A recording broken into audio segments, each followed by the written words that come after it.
All right, guys, what's up? So today I want to talk about how much I've spent in Summoner's War.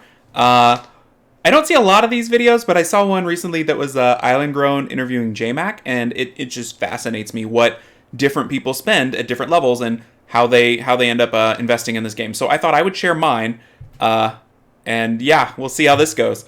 So I've been documenting this in my Uber Summoners War spreadsheet that I've used since the beginning of time.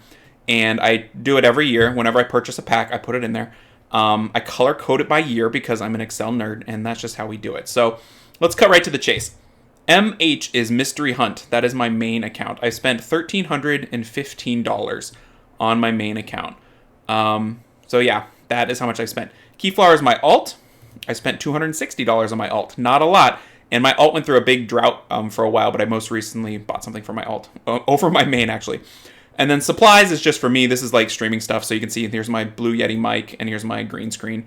And I just rounded up to 260. So my total expenditure on the game, including streaming supplies or whatever, is $1,835.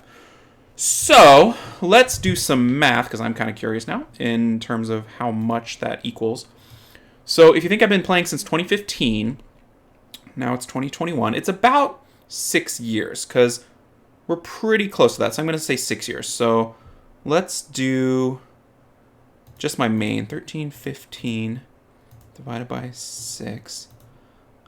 Ha! Let's try that again. 1315 divided by 6. So I spent about $219 a year on my main. So divided by 12. About $18 a month. Not bad, not bad. It feels not insane when I keep dividing it smaller and smaller. And, if I divided it by day, we'd be looking at a couple quarters, so that would make me feel even better. And then my alt, of course, is not much at all, so 260. I guess you can't divide it by 6, though, because I've only been playing it for 4 years, so we'll divide by 4. So $65 a year divided by 12 is $5 a month. That's reasonable. I tell you what, it's not on those $5 packs, though. Okay, so I don't think I really want to include my supplies because I feel like the supplies pay for themselves through YouTube and stuff. So let's just do my 2 accounts. Okay, divided by... I think I can go with 6 because... Yeah, because I've been playing both of them over the course of that 6 years. So we're going to go with that. 262 divided by 12. So about $22 a month from both my accounts combined. My goal when I started spending was not to go insane because I'm a teacher and I don't have, crazy money.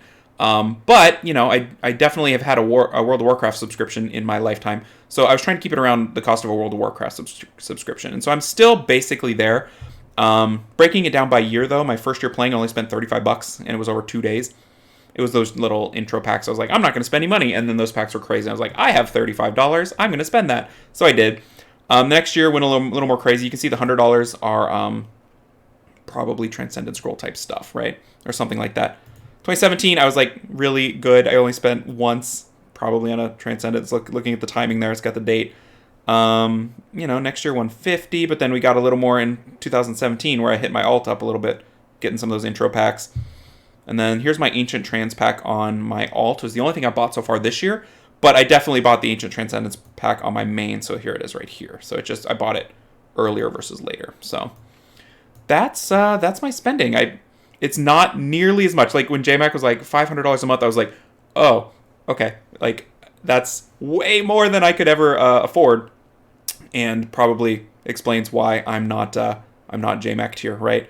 But I think everybody spends their investments and their money and their dollars, entertainment budget, whatever you want to call it, on whatever makes them happy in whatever proportion they can. And this is the proportion I can, and I'm still enjoying the game. I've been at the top of competitive games before. Like I did Halo 2 in MLG tournaments and stuff when I was in college. And this game keeps my interest because I cannot get to the top. And I think the money aspect has something to do with that. Like, I'm grinding like an insane person, but I can never get over the hump of people that pay the $300 a month subscription fee for reapps, right? Only the people that pay that subscription can get over that hump and compete with each other, whereas all the rest of us compete with the rest of us. But the challenge of trying to compete at the high level without being able to be equipped to fight at the high level just interests me so much in this game, and it keeps my interest, and I'm never bored. I tend to get a little bit bored with Summoner's War when I feel like I'm just crushing everybody, in which I'll have streaks of RTA where I'm like, wow, this is easy, and I'm bored. I'm getting bored, and that goes away because I can't hold it. So this whole money structure that I spend on and other people spend on bizarrely keeps me in the game. So it's kind of a weird thing. But yeah, the other thing with this is I bought most of everything on Amazon coins, so like 20% less-ish. I usually buy the slightly cheaper one, so I get like 17% off. So in theory, let's see here, 15 plus 260 times, okay, so 0.83 would be 17% off, right? So in theory, that's what I spent. I don't know.